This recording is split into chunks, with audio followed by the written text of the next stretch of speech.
नमस्कार, मैं निशी भाटिया और आप देख रहे हैं न्यूज वॉच इंडिया। चलिए खबरों की शुरुआत करते हैं, लेकिन उससे पहले एक बड़ी खबर की ओर नजर डाल लेते हैं। जो एनआईए की छापेमारी में खालिस्तानी समर्थक गिरफ्तार हो चुके हैं।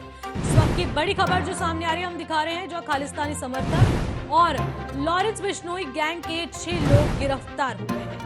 2.3 करोड़ रुपए और हथियार भी किए गए हैं बरामद।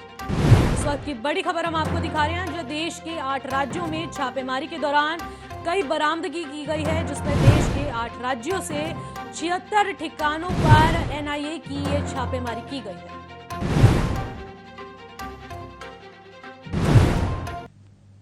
कांग्रेस नेता पवन खेड़े को गुरुवार को दिल्ली से छत्तीसगढ़ जाने से रोक दिया गया।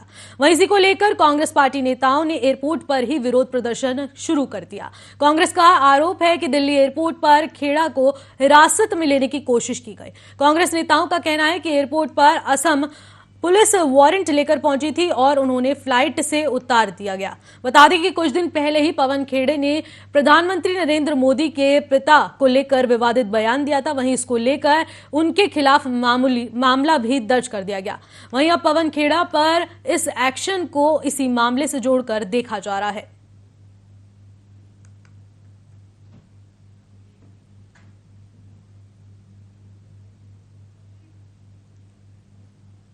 बता दें कि जिस तरीके से यहां पर ये बड़ी खबर सामने आ रही है कि एक्शन को इसी मामले से जोड़कर देखने की कोशिश की जा रही है कि किस तरीके से वहां किसके खिलाफ मामला भी दर्ज किया गया। वहीं अब पवन खेड़ा पर एक्शन को इसी मामले से जोड़कर देखने की कोशिश की जा रही है। बता दें कि प्रधानमंत्री नरेंद्र मोदी को लेकर, उनके पिता को लेकर कुछ विवादित बयान के चलते अब पूरे मामले को जोड़ने की कोशिश की जा रही है। हम सब लोग 6E204 की फ्लाइट से, इंडिगो की फ्लाइट से अपने महाधिवेशन के लिए रायपुर जा रहे थे। इस फ्लाइट में कम्युनिकेशन डिपार्टमेंट के जो हेड है पवन खेड़ा जी, वो भी हमारे साथ थे। इस फ्लाइट में हमारे जनरल सेक्रेटरी ऑर्गेनाइजेशन के सी वेणुगोपाल जी हैं, जनरल सेक्रेटरी रणदीप सिंह सुरजेवाला जी हैं। ऐसे तमाम लोग इस फ्लाइट पे जा रहे थे। ये फ्लाइट कांग्रेस महाधिवेशन, जो 85वां कांग्रेस महाधिवेशन हो रहा है, वहां के लिए अग्रसर थी। जब हम लोग चलने वाले थे तो हमें पता चला कि पवन खेड़ा जी को ये कहकर उतारा गया कि आपके बैग का कुछ एक्सचेंज हो गया, जबकि उनका कोई चेक इन बैग भी नहीं था। नीचे आने पर उनको बताया गया कि उनको डीप्लेन किया गया है और ये सीआईएसएफ के कोई डीएसपी आएंगे, उनको कोई नोटिस सर्व करेंगे।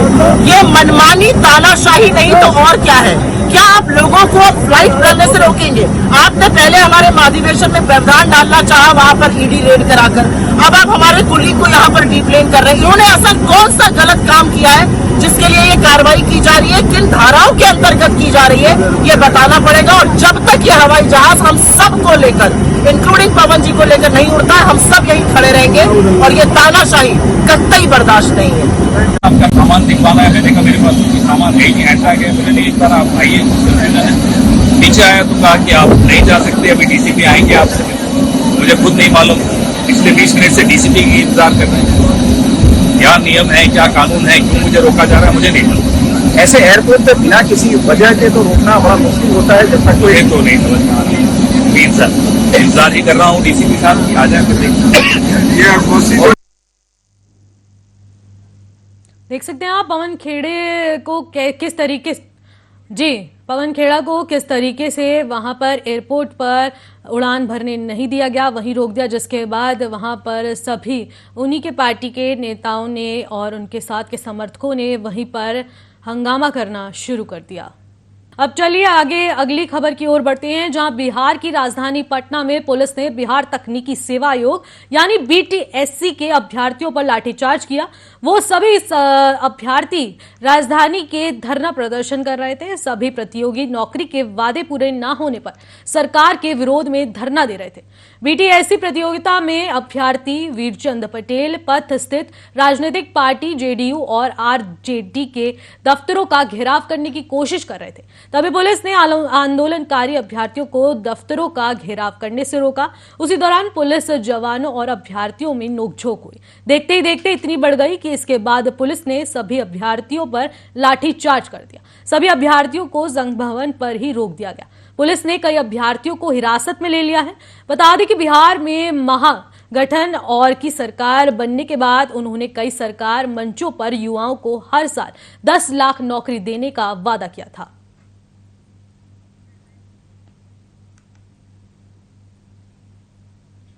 कानपुर देहात से एक और बड़ी खबर सामने आ रही है, जहां महिला ने खुद को आग लगाने की कोशिश की है। जहां इस वक्त की बड़ी खबर हम आपको बता रहे हैं, जहां महिला ने खुद पर छिड़कने की केरोसिन का एक बड़ी वारदात को अंजाम दिया, जिसमें आग लगते समय महिला पुलिस कर्मियों ने महिला को पकड़ा और महिला की शिकायत पर सुनवाई न होने से नाराज महिला बताई जा रही है। जिसके बाद घटना में पुलिस को मेडिकल के लिए पहुंचाया गया। बता दें कि इस वक्त की बड़ी खबर कि मंगलपुर थाना क्षेत्र में जहिलापुर गांव का यह बड़ा मामला बताया जा रहा है, जहां पर एक महिला ने खुद पर केरोसिन ऑयल डालकर इस पूरी वारदात को अंजाम दिया है।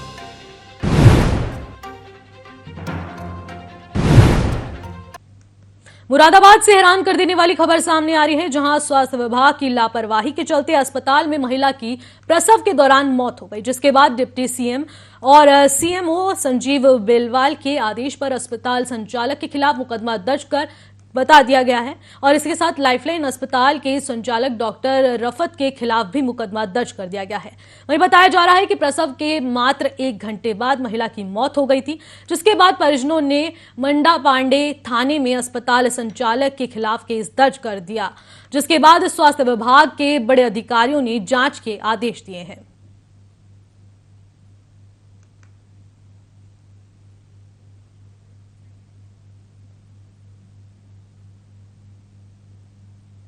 अच्छा, देखिए, अवगत कराना है कि उक्त प्रकरण में शासन स्तर से संज्ञान लिया गया है और जांच कर आवश्यक कार्रवाई की जा रही है। तदनुसार शासन को अवगत कराया जाना है, तो ये कार्य अति शीघ्र किया जा रहा है।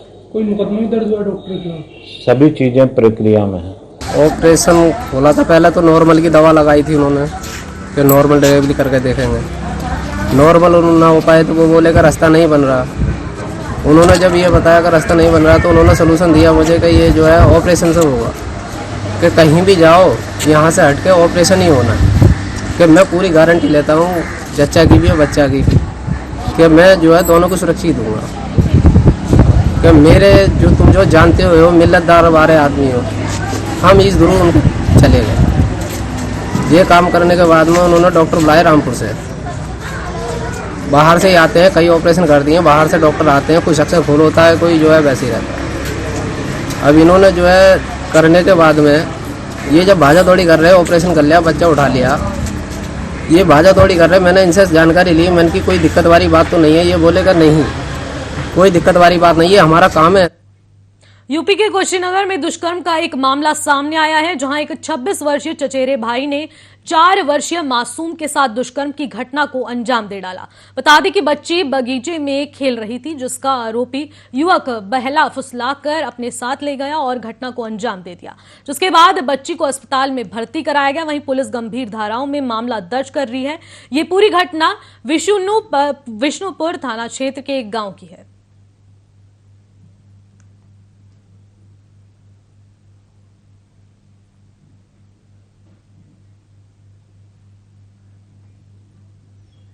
खबर यूपी के मेरठ से है, जहां दहेज के लिए दूल्हे पक्ष ने लड़की वालों के लिए रिश्ता तोड़ दिया। बता दें कि दहेज में दूल्हे पक्ष की ओर से 20 लाख रुपए की मांग की गई, जिसका पूरा ना करने पर दूल्हे पक्ष ने रिश्ता तोड़ते हुए दहेज का सामान तक वापस लौटा दिया और बारात लाने से भी मना कर दिया। लड़की पक्ष ने थाने में पहुंचकर मामले में कार्रवाई की मांग की है। हालांकि पुलिस ने इस मामले में दूल्हे पक्ष के खिलाफ मुकदमा दर्ज कर लिया है और आगे की कार्रवाई में जुट गई है।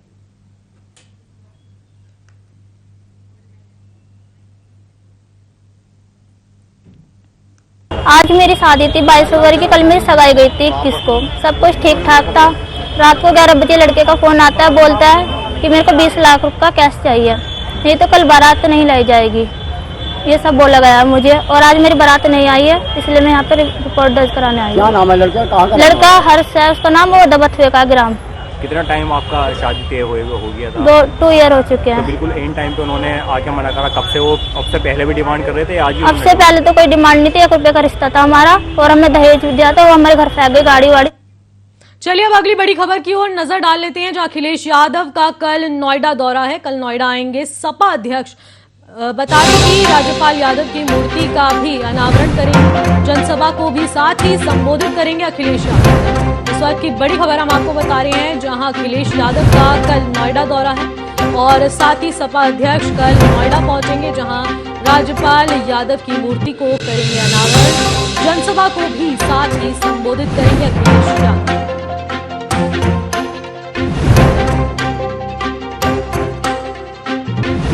नोएडा आएंगे अखिलेश यादव, जहां राज्यपाल यादव की मूर्ति का भी अनावरण करेंगे, साथ ही जनसभा को भी संबोधित करेंगे अखिलेश यादव। खबर यूपी के गोरखपुर से है, जहां कैंट थाना क्षेत्र के आदर्श नगर कॉलोनी में एक पुराने मकान में पुलिस ने एक 22 साल के युवक की लाश बरामद की है। बता दें कि मृतक युवक पिछले 2 दिन से लापता था, जिसकी तलाश की जा रही थी। खबरों की माने तो युवक हाल ही में कुछ दिन पहले बेंगलौर से अपने घर आया था। वहीं परिजनों ने आरोप लगाते हुए कहा कि पोस्टर फाड़ने को लेकर कुछ दबंगों ने उनके साथ विवाद हुआ था और इसको लेकर थाने में इसकी शिकायत भी की गई थी, लेकिन पुलिस ने कोई कार्रवाई नहीं की। अगर इस समय रहते कार्रवाई की जाती है तो उनका बेटा आज जिंदा होता।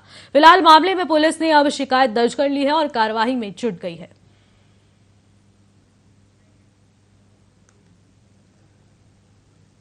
घटना सर हुई है, कल की घटना है। मर्डर करके फेंका गया है। कुछ गुंडे बदमाश थे। 16 तारीख को पुलिस चौकी पे इसके विषय में एप्लीकेशन लिख के दिया गया था, लेकिन यहाँ की पुलिस सोई हुई थी चौकी की।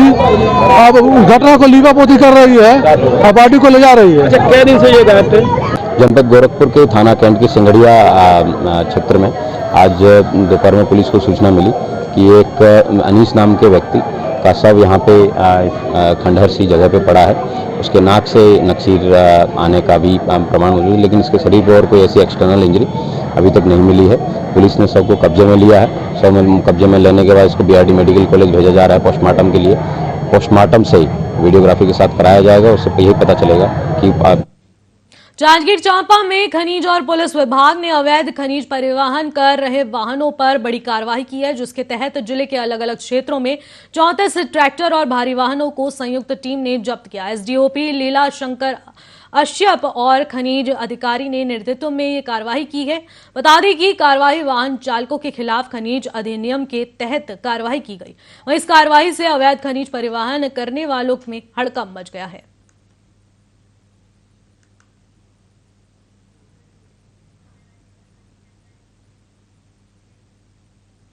बहराइच से इस वक्त की बड़ी खबर सामने आ रही है, जहां आबकारी विभाग को एक बड़ी सफलता हाथ लगी है, जहां अवैध शराब को लेकर आबकारी टीम ने छापेमारी की है, जिसमें थाना मोतीपुर क्षेत्र के गांव मंछाप और बोजिया में टीम ने दबिश देते हुए इस बड़ी कार्रवाई को अंजाम दिया है।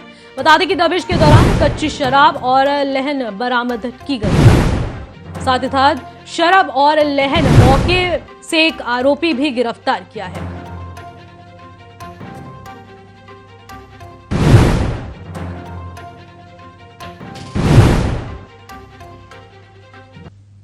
खबर प्रयागराज से है, जहां पर हंडिया के लक्षागृह गंगा नदी में बालू खनन का काला कारोबार का खेल खुलेआम चल रहा है। पीले बाबू की लूट बदसूरती जारी, कोई नाव तो कोई ट्रैक्टर से बालू लूट रहा है। गंगा नदी का किनारा जैसे जैसे दूर होता है, वहीं बालू माफियाओं के बांझे खुल जाते हैं। गंगा नदी में बालू का खेल नया है, बल्कि सालों साल पुराना है। सरकार को राजस्व से फायदा हो रहा है, लेकिन बड़े बड़े माफियाओं और आपराधिक गिरोह इसके फायदे जरूरी उठाते हैं। बालू माफिया अपनी दबंगई और धमक से दम गंगा नदी के खंजर चला रहे हैं। ऐसे में सबसे ज्यादा सवाल प्रशासन पर उठ रहे हैं। इस अवैध खनन में जहां बालू माफिया मालामाल हो रहे हैं, वहीं सरकार को करोड़ों का नुकसान हो रहा है, लेकिन कोई सुध लेने वाला नहीं है।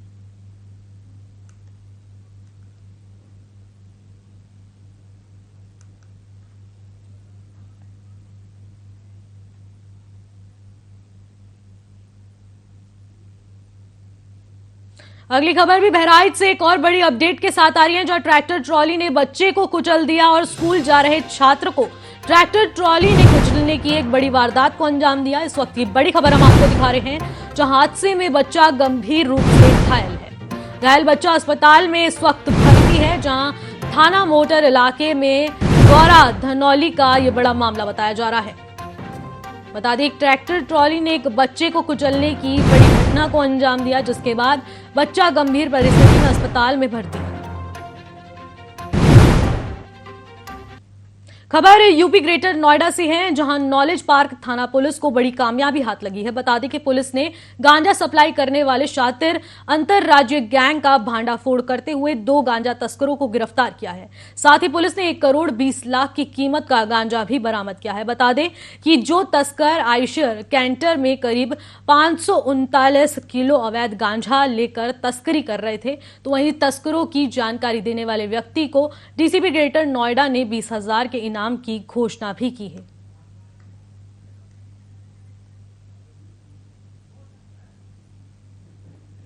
दो गांजा तस्करों को पुलिस ने पकड़ा है, जिसकी जी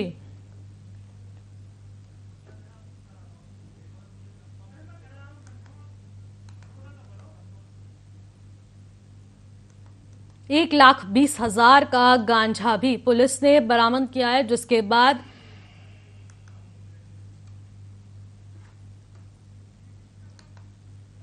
दो गांजा तस्करों को पुलिस ने गिरफ्तार करने की बड़ी वारदात को अंजाम दिया है।